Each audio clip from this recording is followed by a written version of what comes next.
Hello everyone and welcome back to our channel. कैसे हैं आप सब।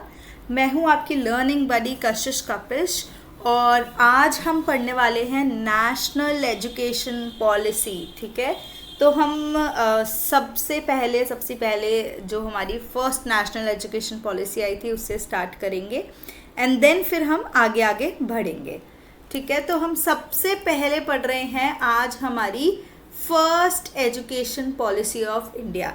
ये हम ऐसे इसलिए बना रहे हैं ताकि आपके बुलेट नोट्स जो हैं, अब क्योंकि एग्ज़ाम बहुत पास आ गया है, तो जो आपके बुलेट नोट्स हैं वो एज इट इज़ यहाँ पर रेडी हो जाएं। ठीक है, तो मैं इसी एनोटेशंस का पेज आपको दूंगी, प्लस साथ में मैं आपको पीडीएफ भी प्रोवाइड करूंगी जो आप डिटेल में पढ़ेंगे, तो उससे आपके नोट्स भी रेडी हैं और जो आपको पढ़ना है एक बारी रीडिंग करेंगे आप उसकी, तो आपको वो भी क्लियर हो जाएगा। ठीक है, सो सबसे पहले हम स्टार्ट कर रहे हैं हमारी first education policy of India से। ठीक है, सबसे पहली एजुकेशन पॉलिसी ऑफ इंडिया जो कि क्या है हमारी एनईपी नेशनल एजुकेशन पॉलिसी 1968 के अंदर जो आई थी हमारी। ठीक है, किसकी फ्लैगशिप के अंदर आई थी ये हमारी। ठीक है, किसकी फ्लैगशिप के अंदर आई थी ये हमारी, ये आई थी हमारे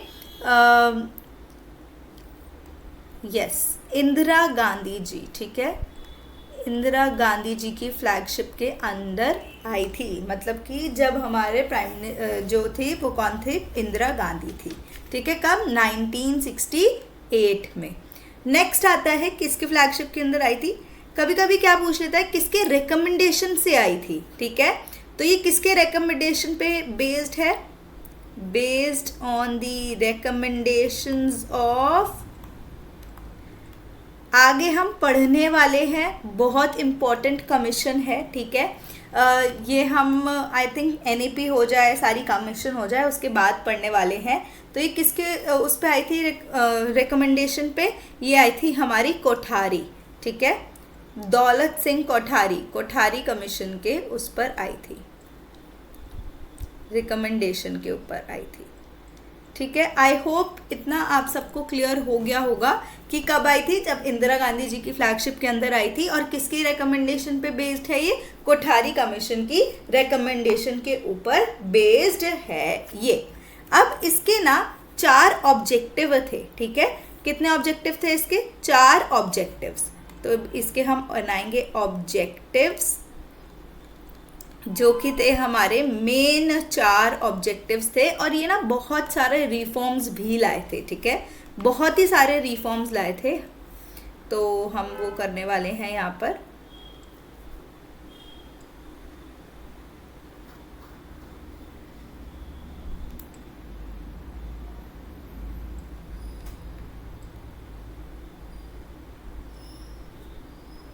यहाँ पे ये आ गए हमारे 4 ऑब्जेक्टिव्स। ठीक है, तो सबसे पहला इसका ऑब्जेक्टिव क्या था हमारा, सबसे पहला इसका ऑब्जेक्टिव था promotion of national progress.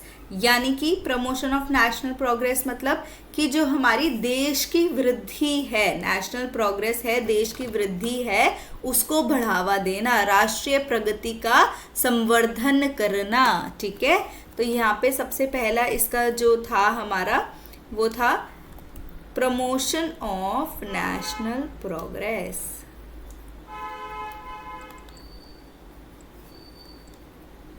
Don't worry, आपको इसके हिंदी में भी मिलेंगे। ठीक है, प्लीज़ घबराइएगा नहीं, मैं यहाँ पे इंग्लिश में लिख रही हूँ, बोल लेकिन हिंदी में रही हूँ और आगे भी हिंदी में ही पढ़ाने वाली हूँ, तो उसकी फिक्र नहीं करेंगे। नोट सबको हिंदी में भी मिलेंगे। ठीक है, सिर्फ ये नहीं कि इंग्लिश में, दोनों में मैं भेजूंगी ताकि आप इजीली उसको पढ़ सकें। ठीक है, तो यहाँ पे सबसे पहला है हमारा प्रमोशन ऑफ नेशनल प्रोग्रेस, यानी कि हमारी जो राष्ट्रीय प्रगति है उसका प्रमोशन। तो ये क्या कह रहा है कि हम ना एजुकेशन के ऊपर फोकस करना सोचा इन्होंने। सबसे पहली बार कब सोचा इन्होंने, कोठारी कमीशन के अंडर सोचा था। उसके बेस पे इन्होंने क्या बनाए, अपने ऑब्जेक्टिव बनाए, जिसमें सबसे पहला था कि भाई हमें अपनी देश की प्रगति का सोचना है आगे। ठीक है। देश की प्रगति का सोचना है तो वो कैसे होगा, राष्ट्रीय प्रगति का, कि भाई लोगों को पढ़ाया जाएगा, शिक्षा को, ठीक है, शिक्षा को बढ़ावा दिया जाएगा, शिक्षा के अवसर ज़्यादा दिए जाएंगे इसके अंदर, ठीक है।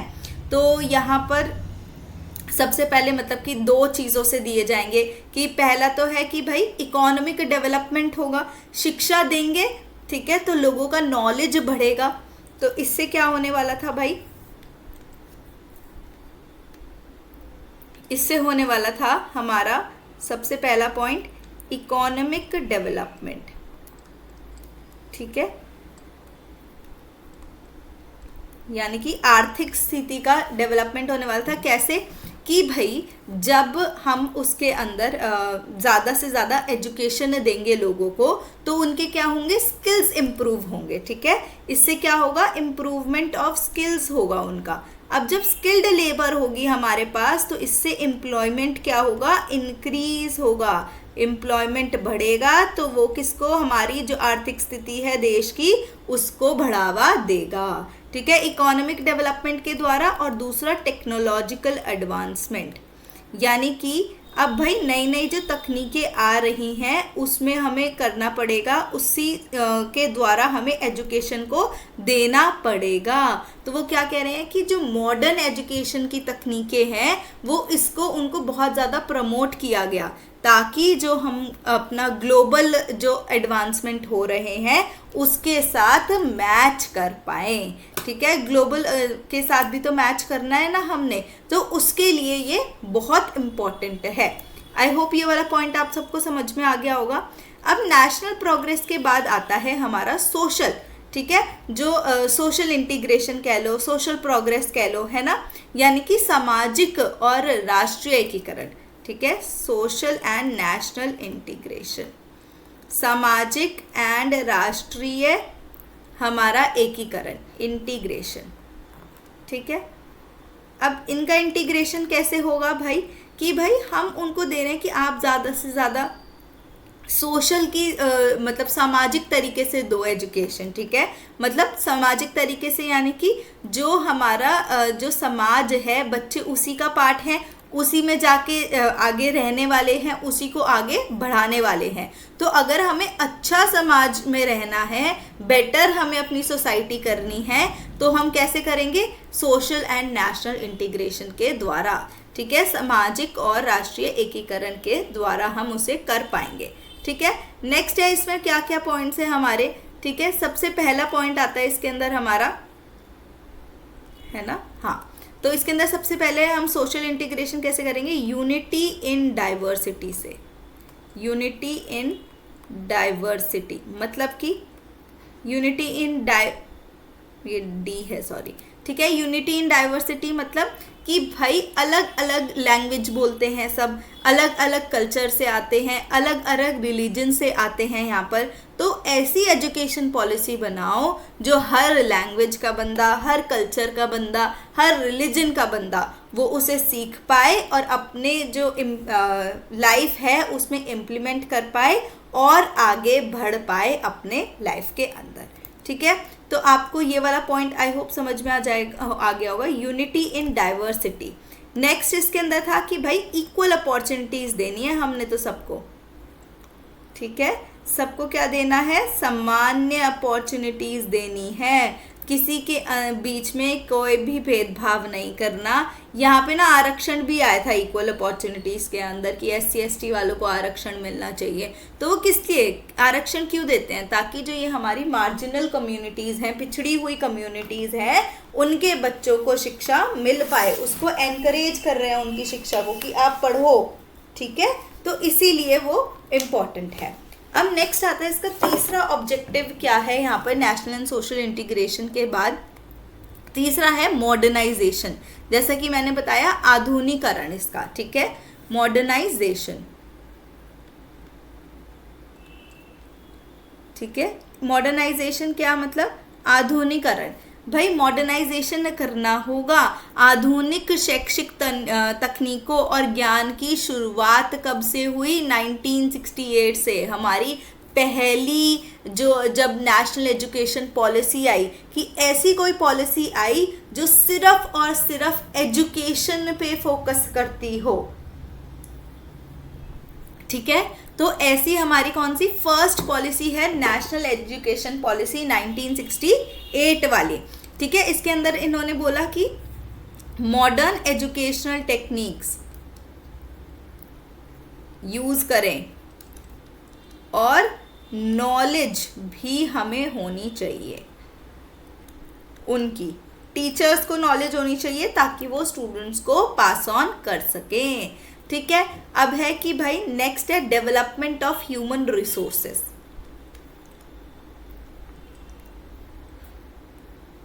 डेवलपमेंट ऑफ ह्यूमन रिसोर्सेज, कि भैया जो ह्यूमन है उनके रिसोर्सेस को, मतलब ह्यूमन रिसोर्स जो है हम उसको डेवलप करना कैसे, एजुकेशन के थ्रू।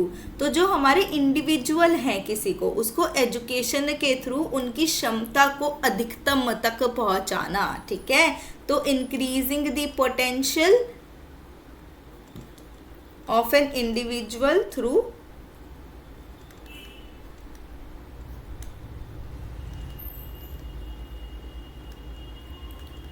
एजुकेशन, एजुकेशन के द्वारा उसे हमें अच्छा करना है।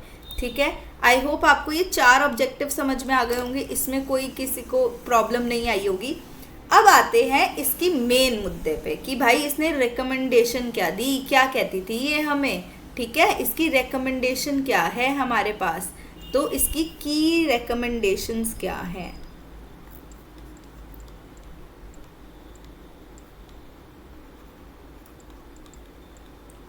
कि ये बात क्या करती थी कि क्या होना चाहिए, कैसे होना चाहिए, क्या क्या चीज़ें इसने इम्प्लीमेंट कराई। ठीक है, इसकी जो सिफारिश हैं, रिकमेंडेशंस हैं, वो क्या क्या थी यहाँ पर। ठीक है, तो सबसे पहली जो इसकी रिकमेंडेशन थी, सबसे पहली कि फ्री एंड कंपलसरी एजुकेशन। ठीक है, मुफ्त देंगे और अनिवार्य शिक्षा। ठीक है, फ्री यानी मुफ्त एंड कंपलसरी यानी कि अनिवार्य। ठीक है, शिक्षा, फ्री एंड कंपलसरी एजुकेशन कब तक, 14 साल के वर्ष के बच्चों तक उन्हें देनी है। ठीक है, तो 14 वर्ष तक के जो बच्चे हैं ना, उनके लिए 6 से 14 वर्ष के जो बच्चे हैं उनके लिए ये ज़रूरी कर दी गई कि भाई उनको फ्री भी दी जाएगी और कंपलसरी है उनके लिए पढ़ाई करना। क्योंकि ना उस समय क्या था, चाइल्ड लेबर बहुत ज़्यादा हो रहा था, तो उसको भी एक वो मुख्य चीज़ थी जो इसको वो रिड्यूस करना चाहते थे। ठीक है, तो यहाँ पर क्या होगा कि वो कैसे रिड्यूस करेंगे इसे, यहाँ पर कि भाई हमने एजुकेशन कंपलसरी कर दी, उन्हें पढ़ाओ लिखाओ 14 साल तक, स्कूल तो कराओ एटलीस्ट। ठीक है, अगर वो स्कूल करेंगे तो कुछ नहीं तो अपने जो समझना होता है, बेसिक लाइफ जो हमें सीखनी, चलाने के लिए जो हमें सीखना है, वो उनके पास, उनको उतना समझ में आ जाएगा। ठीक है, तो ये हो गई हमारी फ्री एंड कंपलसरी एजुकेशन की बात। फिर आता है कि भाई लैंग्वेज आया यहाँ पर, नेक्स्ट जो रिकमेंडेशन आया उनका वो आया 3 लैंग्वेज फॉर्मूला का। नेक्स्ट जो इनका रिकमेंडेशन आया वो आया 3 लैंग्वेज फॉर्मूला का। ये ना मैंने आपको कहीं और भी बताया है, 3 लैंग्वेज फॉर्मूला अप्लाई किया था।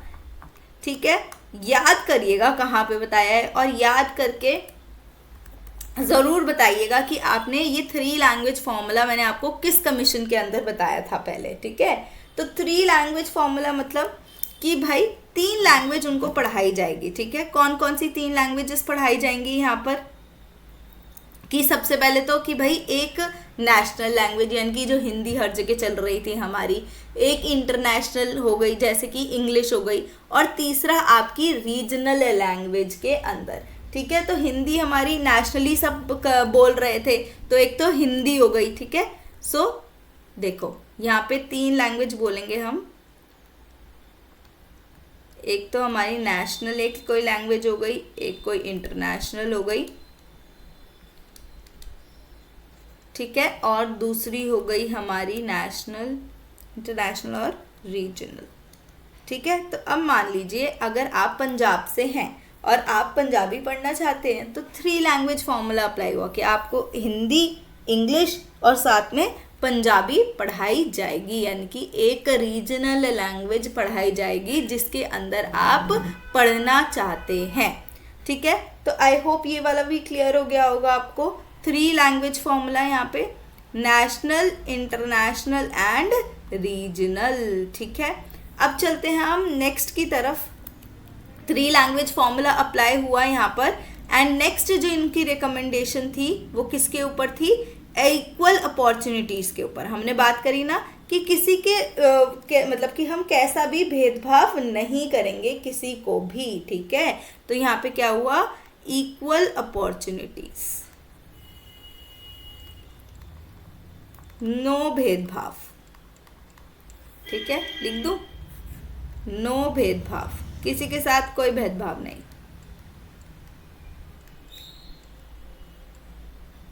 चलिए, कोई भेदभाव नहीं, सबको इक्वल अपॉर्चुनिटीज प्रोवाइड की जाएंगी जो हमारे अनप्रिविलेज्ड होते हैं या जो मार्जिनलाइज्ड ग्रुप, जो पिछड़े हुए हैं, उन सब के लिए। ठीक है, अब नेक्स्ट एक और जो बहुत इंपॉर्टेंट पॉइंट आता है, अडल्ट एजुकेशन की बात सबसे पहले किसने करी थी? Adult education. ठीक है, तो इन्होंने बोला कि जो ये हमारी अडल्ट एजुकेशन है कि भाई आपको जो इन्होंने फोकस किया कि जो अडल्ट्स हैं ना उनमें भी भाई इलिटरेसी है तो उसको हटाना है। ठीक है, इसने क्या बात करी, इसका क्या रिकमेंडेशन था कि इनको इरेडिकेट करना है, यानी कि हटाना है। किसे किसे इरेडिकेट करना है, किसे हटाना है? जो इलिटरेसी है, यानी कि जो अनपढ़ हैं उनको पढ़ाना है, उन अडल्ट्स को पढ़ाना है। ठीक है, ताकि वो अपना जीवन ठीक से जी पाए। सो इलिटरेसी अमंग द अडल्ट्स।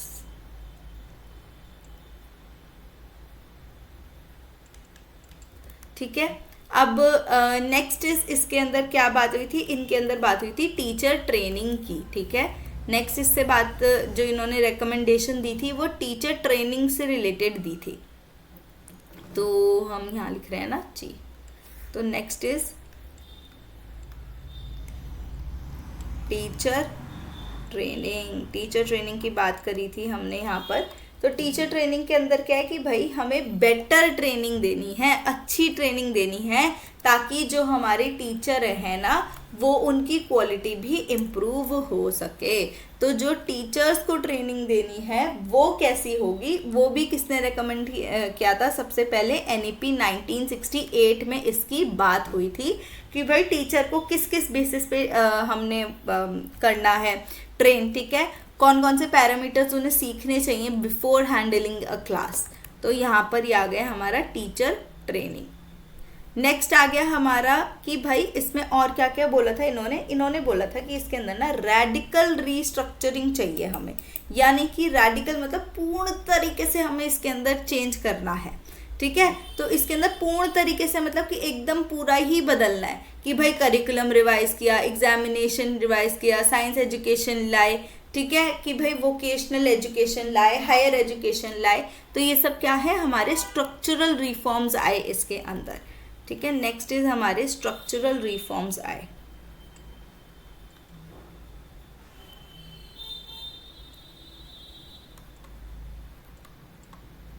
ये इसकी जगह एक और भी वर्ड यूज किया जाता है, radical reforms in the structure. Radical reforms मतलब एकदम काया पलट जैसे जो रिफॉर्म्स आते हैं उस टाइप के रिफॉर्म्स। ठीक है, सो सबसे पहले कि भाई हमें अपने एजुकेशन की, इससे पहले तो कोई पॉलिसी डेडिकेटेड टू एजुकेशन बनी नहीं थी। ये जो 1968 में बनी थी ये सबसे पहली एजुकेशन पॉलिसी बनी थी। ठीक है, तो इसके अंदर इन्होंने क्या कहा कि भाई हम करिकुलम वाला भी आ गया।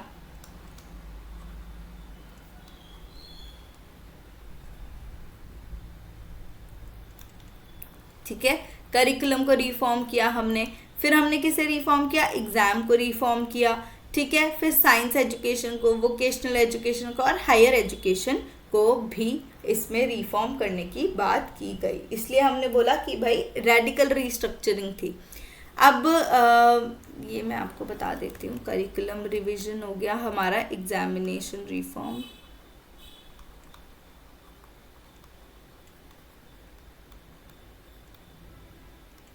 ठीक है।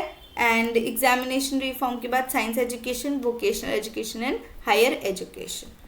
अब नेक्स्ट पे चलते हैं। नेक्स्ट इज कि इसका इम्प्लीमेंटेशन कैसे हुआ, ठीक है।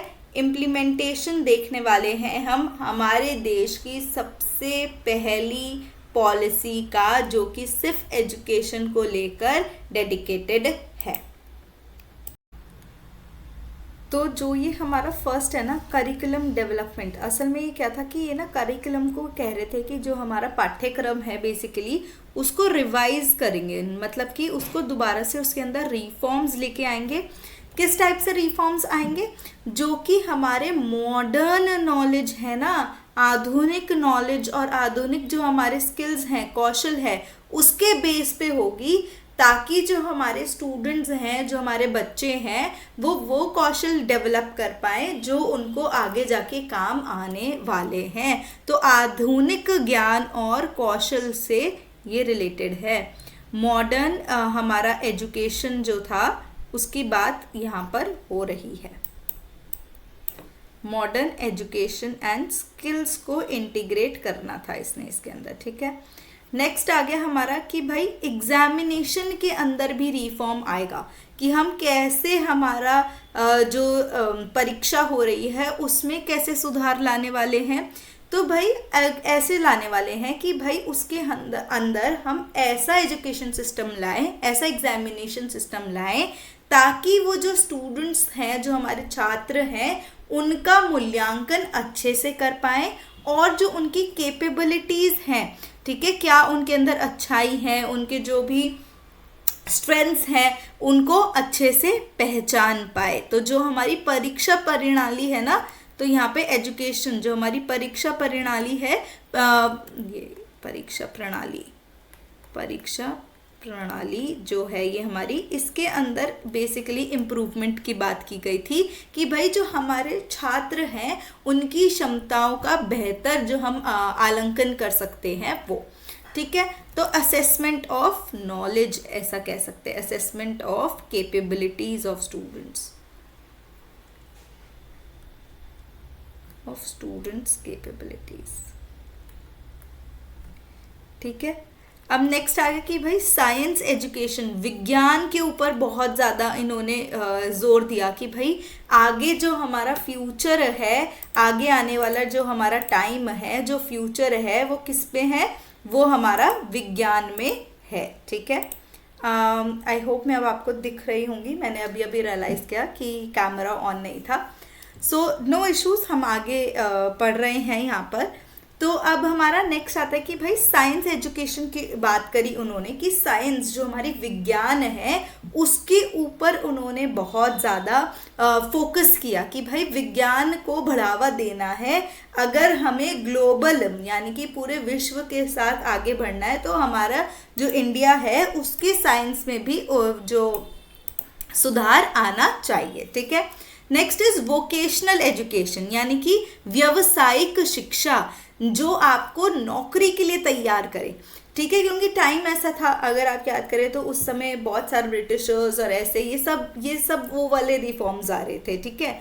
तो उन्होंने क्या कहा कि आप आगे चल के जो हम ब्रिटिशर्स को हेल्प कर पाए बेसिकली, उसके लिए था ये, ठीक है। तो जो ये वोकेशनल एजुकेशन क्या, अब हम दोबारा से वोकेशनल एजुकेशन की तरफ आ रहे हैं, आप NEP 2020 के अंदर भी पढ़ेंगे इसे, ठीक है।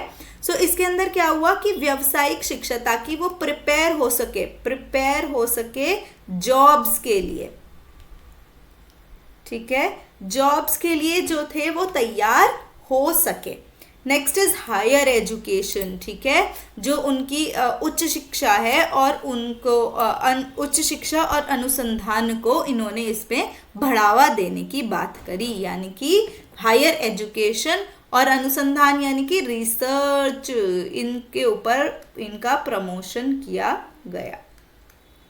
आई होप यहाँ तक आप लोग को क्लियर हो गया होगा, यही मेन थे इसके, ठीक है। इसमें है कि अब भाई इन्होंने इम्प्लीमेंट कैसे किया, इनकी इम्प्लीमेंटेशन की क्या क्या स्ट्रैटेजी रही हमारी वहाँ पर, ठीक है। मैं वापस से राइट साइड में आ जाती हूँ, आ गए हैं हम वापस से राइट साइड में, और हम आगे बढ़ते हैं अब इम्प्लीमेंटेशन जो इसकी स्ट्रैटेजीज थी। कि कैसे ये इम्प्लीमेंट किया गया एक्चुअल में। ठीक है, तो इसकी इम्प्लीमेंटेशन की क्या स्ट्रैटेजी रही हमारी वहाँ पर, कैसे कैसे हमने मतलब कि इसको हमने पूरे कार्य में लाया। ठीक है, कार्यान्वयन हो गया। ठीक है, तो उसकी क्या रणनीतियाँ थी हमारी। सबसे पहले शैक्षिक सुविधाएं, एजुकेशनल फैसिलिटीज। इसके अंदर ना एक बहुत बार एक वर्ड आता है, रेडिकल रीस्ट्रक्चरिंग। ठीक है, रेडिकल रीस्ट्रक्चरिंग की बात की गई थी इसके अंदर। इसको इम्पोर्टेंट मार्क कर लीजिए, रेडिकल रीस्ट्रक्चरिंग को यहाँ पर। ये एक हमारा इम्पोर्टेंट पॉइंट है रेडिकल रीस्ट्रक्चरिंग का, कि भाई उसके अंदर जो रेडिकल रीस्ट्रक्चरिंग है बेसिकली उसके अंदर ना ये सारे रिफॉर्म्स आ रहे हैं, ये वाले प्लस इंफ्रास्ट्रक्चर। ठीक है, कि जो हम उन्हें सुविधाएं दें अगर, तभी तो वो पढ़ने आएंगे। ठीक है, कि करिकुलम ऐसा हो, वोकेशनल एजुकेशन, व्यवसाय की, ताकि उनकी नौकरी लग सके, पैसे आ सके उनके पास। ठीक है, परीक्षा ऐसी हो जो उनके कैपेबिलिटीज को पहचान सके। हायर एजुकेशन को प्रमोट कर रहा है, अनुसंधान को प्रमोट कर रहा है। ठीक है, तो वो किस लिए, ये सब इस जो पूरा सब चेंज हो रहा है हमारे एजुकेशन के अंदर, जो हमारी पुरानी एजुकेशन से बिल्कुल अलग था। सबसे पहला सिर्फ एजुकेशन के ऊपर फोकस होने वाली हमारी पहली पॉलिसी के अंदर आया ये। तो हम क्या बोल रहे हैं, रेडिकल रिस्ट्रक्चरिंग। बहुत पूरा के पूरा 360 डिग्री इनमें यहाँ पर हमें स्ट्रक्चरिंग की जरूरत थी। ठीक है, तो हम क्या बोल रहे हैं, इसे रेडिकल रीस्ट्रक्चरिंग का नाम दे रहे हैं हम इसको। नेक्स्ट आता है यहाँ पर कि अब भाई हमने इम्प्लीमेंट कैसे किया। तो मैंने आपको बताया पॉइंट नंबर 1 कि भाई यहाँ पर इनको एजुकेशन की फैसिलिटी दी गई, एजुकेशनल फैसिलिटीज।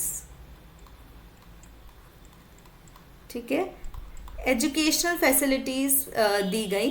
तो एजुकेशनल फैसिलिटीज़ के अंदर हमारा क्या क्या आ गया, कौन सी एजुकेशनल फैसिलिटीज़ दी गई उन्हें। ठीक है, तो यही कि भाई इंफ्रास्ट्रक्चर प्रोवाइड किया गया। ठीक है, कि भाई इंफ्रास्ट्रक्चर ही नहीं था ना, बिल्डिंग ही नहीं है स्कूल की। अगर आपको याद हो तो उस टाइम पे कैसे पढ़ाते थे, बाहरी बोर्ड लगा दिया, वहीं पढ़ा दिया। ठीक है, एक बोर्ड है, एक टीचर है और वो पढ़ा रहा है बच्चों को, और उसमें भी कोई बच्चे आ रहे हैं, कोई बच्चे नहीं आ रहे, कोई खेती बाड़ी में जा रहे हैं, अपने पेरेंट्स के साथ लगे हैं। तो वहाँ पे सबसे ज़्यादा इस चीज़ की बहुत दिक्कत थी वहाँ पे। तो उन्होंने कहा कि सबसे पहले तो हमें स्कूल्स चाहिए जी। ठीक है, पढ़ाने के लिए स्कूल तो चाहिए ना। तो यहाँ पर क्या आ गया कि भाई स्कूल और हायर एजुकेशन के लिए इंफ्रास्ट्रक्चर की बात हुई यहाँ पर। ठीक है, तो यहाँ पे आ गए हमारे स्कूल्स एंड हायर एजुकेशन के लिए इंफ्रास्ट्रक्चर, कि भाई कुछ हमें चाहिए तो पढ़ने के लिए। ठीक है, आई होप ये आपको ये वाला पॉइंट समझ में आ गया होगा। नेक्स्ट आप क्या सोच सकते हैं यहाँ पर, जो हमारा इंफ्रास्ट्रक्चर हो गया बेसिकली, जो बुनियादी ढांचा हो गया वो। ठीक है, अब दूसरा क्या हो गया भाई हमारा, कि भाई फंडिंग। ठीक है, कहाँ से पैसा कहाँ से आएगा, तो गवर्नमेंट ने क्या किया, फंडिंग भी दी। ठीक है, क्या दिया यहाँ पर, फंडिंग भी दी गई यहाँ पर। ठीक है, फंडिंग दी गई। ठीक है, नेक्स्ट इज कि भाई फंडिंग, पैसा लगता है ना, एजुकेशन को फंडिंग दी गई।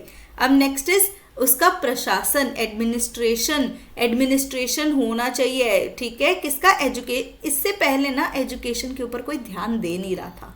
ठीक है, अब ये क्या बात हुई, अब अचानक से हम बेसिक अब भी आप पढ़ रहे हैं, आपको ये बहुत बेसिक लग रहा होगा।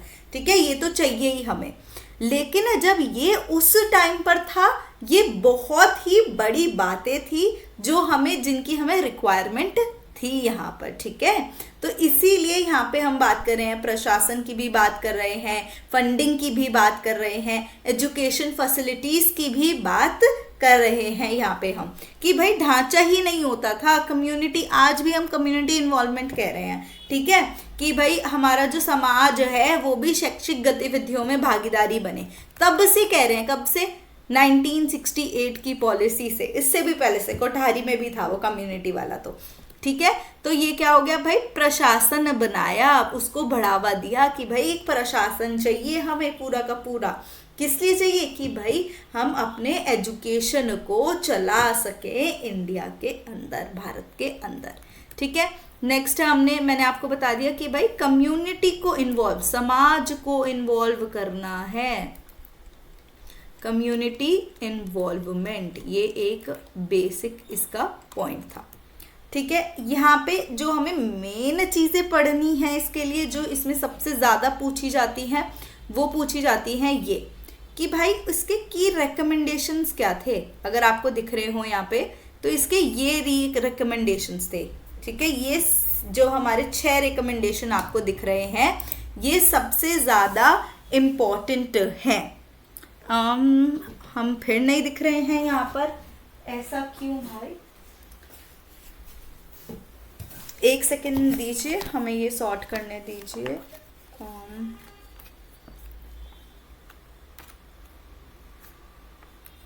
इसके बाद ना जब हम कमिटीज़ भी पढ़ेंगे तो हम कमिटीज़ को भी हम पूरा अच्छे से डिवाइड करने वाले हैं। ठीक है, तो हाँ, यही हमने यहाँ पर मेन पॉइंट डिस्कस करने थे, एंड आई होप मैं अब दिख रही होंगी, राइट, ओके।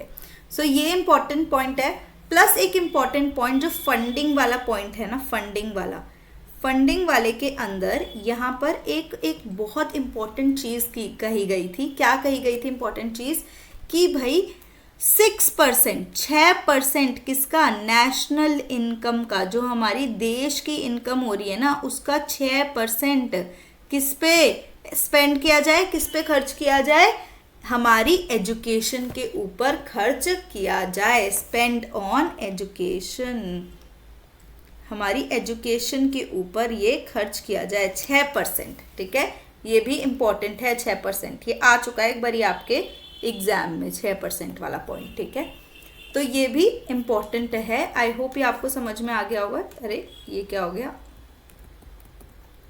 कोई बात नहीं, हाँ जी अब ठीक हो गया ये। ठीक है, तो ये स्पेंड ऑन एजुकेशन, शिक्षा के ऊपर 6% हमारी राष्ट्रीय जो इनकम है उसका स्पेंड होगा। ये था हमारा सारा कुछ जो हमें मेन याद रखना है, नेशनल एजुकेशन पॉलिसी 1968 का, जिसमें से मेजर चीज़ें मेजर जो हमारे आते हैं वो इसकी रिकमेंडेशन से आते हैं कि उन्होंने रेकमेंड क्या क्या किया। ठीक है, आई होप ये आपको समझ में आ गया होगा। ठीक है, अब हम ये नेक्स्ट की तरफ चलते हैं। इसमें नेशनल एजुकेशन पॉलिसी 1986 वाली के तरफ चलते हैं, बिना कुछ भी टाइम वेस्ट करे। ठीक है, नेशनल एजुकेशन पॉलिसी मैं इसमें ही नीचे कर रही हूँ ताकि आपको एक ही जगह मिल जाए, मैं अलग अलग आपको, अच्छा जो भी आपको इस वीडियो के साथ मैं एक जो पॉलिसी तब आई थी उसका डॉक्यूमेंट भी लगाऊंगी, ताकि आप इस पॉलिसी को अगर देखना चाहो कि उस टाइम पे कैसी आई थी, क्या हुआ था, अगर कोई डिटेल में किसी के पास टाइम हो उसे डिटेल में पढ़ना चाहे तो आप वो भी कर सकते हैं। ठीक है, अब आई थी हमारी नेशनल एजुकेशन पॉलिसी, नेक्स्ट वाली जो आई थी वो आई थी हमारी 1986 के अंदर। ठीक है, NEP 1986। ठीक है, किसकी फ्लैगशिप के अंदर आई थी ये, याद करिए कौन थे हमारे PM जी इस समय 1986 में, इंदिरा गांधी के बेटे राजीव गांधी। ठीक है, ये सेकंड एजुकेशन पॉलिसी हमारी आई थी यहाँ पर। इसने मेन जो इसका था कि भाई SC ST इसके अंदर आरक्षण की बात बहुत आई थी कि हमें वो कम करना है, ये सब। तो ये जो है हमारा फ्लैगशिप, ये बहुत इम्पोर्टेंट है। ठीक है, किसके ये भी आते हैं क्योंकि किसकी फ्लैगशिप के अंदर आई थी, कौन था तब वहाँ पे। ठीक है, तो ये भी एक इम्पॉर्टेंट पॉइंट है जो आप लोग को पता होना चाहिए, इसलिए हम यहाँ पर बता रहे हैं। ठीक है, अब नेक्स्ट है हमारा हाँ जी, हम देख रहे हैं अपनी 1986 वाली। ठीक है, तो उसके अंदर भाई ये आई थी किसने, भाई हमारे जो कंट्री की क्या एजुकेशन की नीड है, ठीक है। इसने क्या कहा था कि भाई इंक्लूसिव एजुकेशन, यानी कि जो हमारे पिछड़े हुए कम्युनिटीज़ हैं, SC ST, इन सब के बारे में बात करी थी, ठीक है। चाइल्ड डेवलपमेंट के बारे में बात करी थी इन्होंने, ठीक है भाई। और वोकेशनल एजुकेशन की बात करी थी, अडल्ट एजुकेशन की बात करी थी इन्होंने, साइंटिफिक टेम्पर बनाया था, नैक आया था, इग्नू आया था, ठीक है। आज तक है नैक और इग्नू, अगर किसी को पता हो नैक और इग्नू क्या है। NAAC is the accreditation body जो हमारे स्कूल्स और कॉलेजेस को कहती है, कि हम कहते हैं ना A grade B grade, grades जो देती है, ठीक है। एक्रीडिएट जो करती है, उन्हें ग्रेड्स देती है, वो कौन है? नैक है। इग्नू हमारा ओपन स्कूल जो हो गया, वो डिस्टेंस एजुकेशन की बात हुई थी इसके अंदर, ठीक है। और इसमें ना अब 1986 में उन्होंने बात करी कि अब हमें चाइल्ड अप्रोच अपनानी चाहिए, ठीक है, जो हम अभी तक अपना रहे हैं। बट इसकी सबसे पहले बात कब हुई थी हमारी? तब 1986 में, कि जो हमारी एजुकेशन है वो चाइल्ड सेंटर्ड होनी चाहिए, ठीक है, चिल्ड्रन सेंटर होनी चाहिए, छात्रों के ऊपर केंद्रित होनी चाहिए, टीचर के ऊपर केंद्रित नहीं होनी चाहिए। और इसके अंदर अभी मैं आपको एक रिव्यू दे रही हूँ, फिर हम इसके अंदर पढ़ेंगे, अच्छे से पढ़ेंगे, ठीक है। ऑपरेशन ब्लैक बोर्ड तब आया था यहाँ पर। तो ये सब बहुत मेजर चेंजेस हैं जो 1986 की पॉलिसी के अंदर आए थे। ये एक बहुत one of the major policies आई थी, ठीक है। और आप ये देखिए, ये पॉलिसी 2020 तक चली है। कितनी लंबी चली है ये पॉलिसी। हमने नेक्स्ट पॉलिसी अपनी 2020 में लाए हैं, जो अब इम्प्लीमेंटेशन में चल रही है 2024 तक, ठीक है।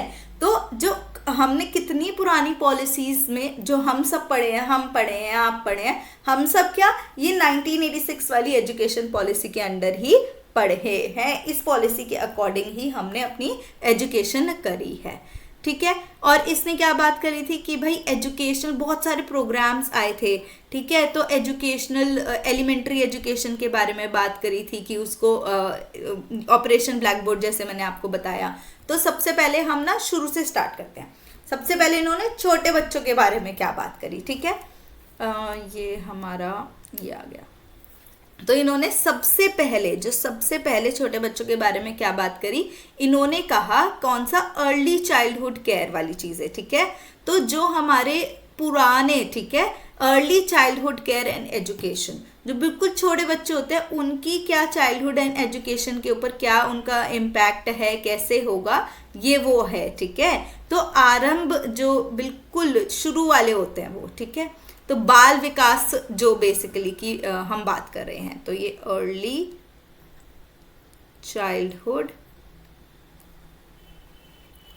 हमने बात करी अर्ली चाइल्डहुड सर्विसेज की, ठीक है, early childhood care and education की बात करी। अब इसके अंदर ना मैं आपको कुछ प्रोग्राम बताती चलूंगी कि इसके अंदर ये प्रोग्राम आया था, तो वो पढ़ लेना जो इम्पोर्टेंट होगी, ठीक है। जो प्रोग्राम बहुत इंपॉर्टेंट होगा उसको हम मार्क करा देंगे। नेशनल ये भी अच्छी है पॉलिसी, हमें ऑलमोस्ट इसके बारे में काफ़ी कुछ पता ही है। तो ये हम पॉलिसी बहुत जल्दी पढ़ेंगे। उसके बाद हम जो 2020 वाली है ना, उसमें बहुत टाइम लगाएंगे। नेशनल एजुकेशन पॉलिसी 2020 वाली जो है, इसके बीच में ना एक प्लान ऑफ एक्शन आया था 1992 का, उसको भी हम एक बार देखेंगे कि क्या है उसके अंदर, ठीक है। अब नेक्स्ट आ गया हमारा early childhood care and education. तो भाई जो हमारे बाल विकास हैं, उनका जो बाल हैं, उनके कैसे हम केयर करेंगे, उनको क्या एजुकेशन देनी चाहिए, उसकी बात इन्होंने करी थी यहाँ पर। तो इन्होंने बोला कि भाई उनकी फिजिकल जो उनकी शारीरिक और मानसिक विकास बहुत महत्वपूर्ण है, जो आपका बिल्कुल उसमें होता है, प्रारंभिक जो आपका बचपन होता है उसके अंदर। तो उसके लिए उसकी इम्पोर्टेंस के बारे में बात की गई थी। तो इसके लिए उन्होंने कई सारे प्रोग्राम लाए थे इसके अंदर। तो वो कौन कौन से प्रोग्राम थे हमारे, ठीक है। सो सबसे पहला प्रोग्राम था इंटीग्रेटेड चाइल्ड डेवलपमेंट सर्विस। ये सबसे बड़ा लार्जेस्ट प्रोग्राम था चाइल्डहुड डेवलपमेंट का, ठीक है। यहाँ पे लिख रही हूँ हम इंटीग्रेटेड, अरे अरे अरे कोई बात नहीं, ये हमसे गलती हो गई है, कोई बात नहीं, यहाँ से लिख देते हैं इंटीग्रेटेड चाइल्ड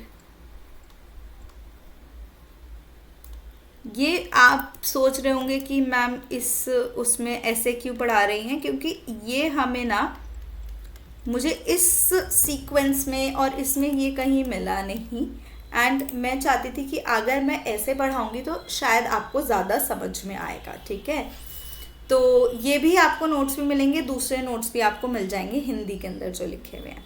तो सबसे पहले ये सबसे लार्जेस्ट जो आई थी, सबसे बड़ी जो मैं कह सकती हूँ पॉलिसी आई थी इसके अंडर, ठीक है। तो इसके अंदर क्या बोला था, इंटीग्रेटेड चाइल्ड डेवलपमेंट सर्विसेज के अंदर ये आई थी हमारी 19 नवंबर 1985 में। तो इन्होंने बोला था कि भाई एक पूरा की इम्यून कैसे करें, ठीक है, कि उन्हें सारी वैक्सीन लग रही है नहीं लग रही, ठीक है। तो उनका ये सबसे बड़ा प्रोग्राम था। फिर बहुत सारे ऑर्गेनाइजेशन आए थे, ठीक है। उन्होंने बालवाड़ीज और डे केयर सेंटर्स बनाए थे। बालवाड़ी क्या होते थे कि भाई अगर कोई जैसे सरकारी वो है एम्प्लॉय, तो वो जा सकता है और अपने बच्चों को वहाँ छोड़ सकता है, फीमेल्स भी, ठीक है। तो फीमेल एजुकेशन के बारे में बात करी थी इन्होंने यहाँ पर, ठीक है। तो यहाँ पे early childhood care development service आ गया हमारा, और बालवाड़ीज की बात हुई थी। बालवाड़ीज यानी कि हमारे डे केयर सेंटर्स, बच्चों के लिए जो होते हैं, ठीक है। और कि जो मदर्स वर्किंग है उनके बच्चों को भी अच्छे से न्यूट्रिशन मिल सके, ठीक है। और किसके बारे में बात करी थी, वॉलेंट्री, बहुत सारे ऑर्गेनाइजेशन आ गए थे हमारे यहाँ पर, ठीक है। फिर आ गया भाई हमारी प्री प्राइमरी स्कूल्स, ठीक है। प्राइमरी स्कूल्स तो थे LKG UKG, pre primary schools आ गए, यानी कि प्ले वगैरह, ठीक है। प्री प्राइमरी स्कूल्स आ गए, ठीक है। तो इसके अंदर ये कौन ऑपरेट करता था, state government, municipal corporation, agencies, ये ऑपरेट करते थे।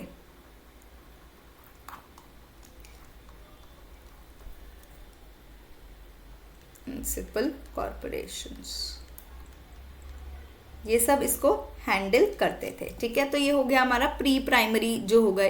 फिर हो गए mental and child care health services भी दी थी उन्होंने, कि भाई उनका जो मेंटल वो स्थिति है वो भी वो डेवलप कर सके, मानसिक रूप से भी वो डेवलप हो सके, ठीक है। नेक्स्ट इन्होंने किसकी बात करी थी, हमारे एलिमेंट्री एजुकेशन की, ठीक है, जो हमारी प्रारंभिक शिक्षा होती है, ठीक है। तो प्राथमिक शिक्षा, एलिमेंट्री एजुकेशन की बात करी थी। नेक्स्ट इन्होंने किसकी बात करी थी, हमारी एलिमेंट्री एजुकेशन, ठीक है। एलिमेंट्री एजुकेशन में इन्होंने कहा कि जो हमारी एलिमेंट्री एजुकेशन है ना, कंपलसरी, वही टारगेट था हमारा कि प्रोवाइड करना है सबको फ्री एंड कंपलसरी एजुकेशन, कब, 14 साल के वर्षों तक। दूसरा ऑपरेशन ब्लैक बोर्ड आया, जिसके अंदर ऑपरेशन ब्लैक बोर्ड के अंदर क्या था कि हमें स्कूल की जो सुविधाएं हैं उनमें सुधार लाना है, यानी कि क्लासरूम बनाने हैं, हमारे यहाँ पे टॉयलेट होने चाहिए, पानी अच्छा होना चाहिए पीने वाला, जो टीचिंग एड्स हैं वो भी इसके अंदर आए थे, ठीक है। तो इन्होंने सबसे पहले तो हमने वही बात कर ली कि भाई एजुकेशन टारगेट पूरा करना था, कंपलसरी एजुकेशन का टारगेट पूरा करना था हमें, ठीक है। टारगेट जो हमारा था कि 14 साल के वर्ष तक खत्म, इनको फ्री एंड वो मिलनी चाहिए। दूसरा जो मेन था, ऑपरेशन ब्लैक बोर्ड, ये बहुत इंपॉर्टेंट है। ऑपरेशन ब्लैक बोर्ड ये बहुत बार पूछा जाता है कि ऑपरेशन ब्लैक बोर्ड ये कब आया था, किसके अंडर आया था ये। तो ये कौन सी पॉलिसी में आया था, नेशनल एजुकेशन पॉलिसी 1986 के अंदर आया था, ठीक है। जिसके अंदर हमने किसकी बात करी थी, स्कूल फैसिलिटीज़ की बात करी थी यहाँ पर, ठीक है, कि भाई हमें अच्छा वो मिलना चाहिए, मतलब कि जो हमारी स्कूल की सुविधाएं हैं उनमें सुधार लाना था, ठीक है। कि हमारी कक्षाएं कैसी हैं, हमारे टॉयलेट, शौचालय हो गए, पीने का पानी हो गया, हमारे जो शिक्षण के जो सहायक उपकरण, टीचिंग एड्स हो गए वो। फिर तीसरी क्या बात करी थी इन्होंने, non formal education.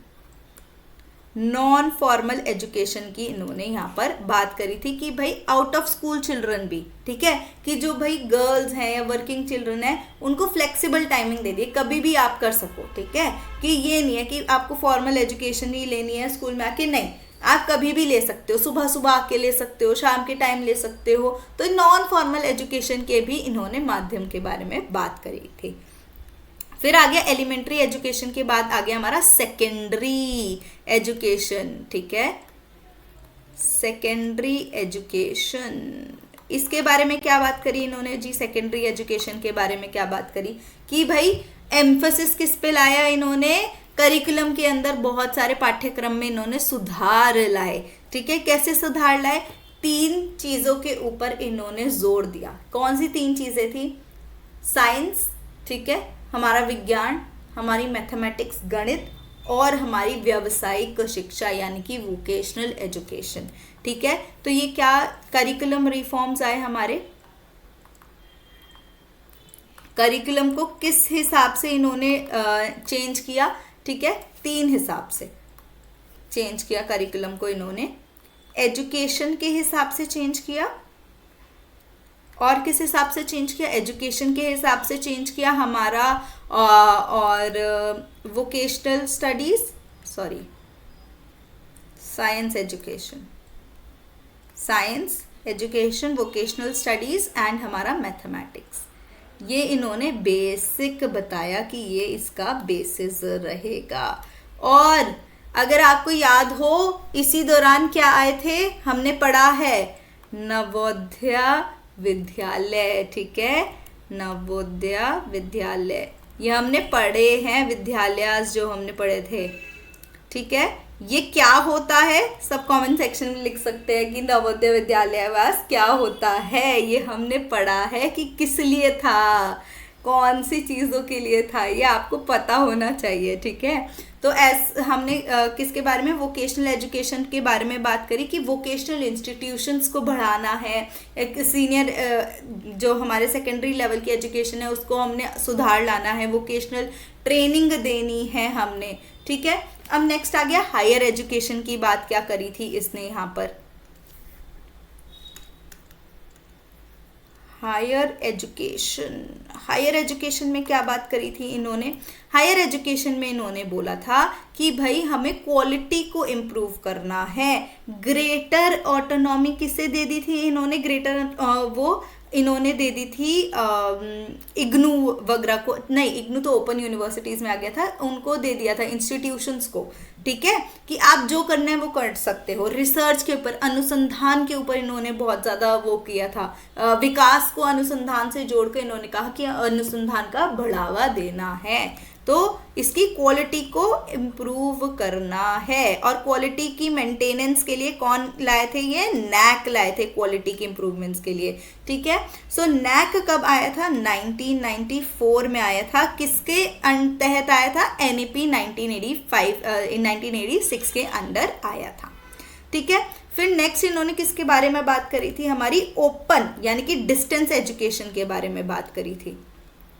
Distance education and open learning schools, कि अगर कोई बात नहीं आप दूर रहते हैं, आप रोज नहीं आ सकते, तो आपके लिए open universities and distance education हमने दिया है। इन्होंने सबसे पहले तो इग्नू खोला, ठीक है, इंदिरा गांधी वाला इग्नू खोला कि ठीक है आप कर सकते हैं, इसके अंडर आप आ सकते हैं, ठीक है। तो आज के लिए बस इतना ही रखेंगे, नेक्स्ट मिलते हैं नेक्स्ट क्लास।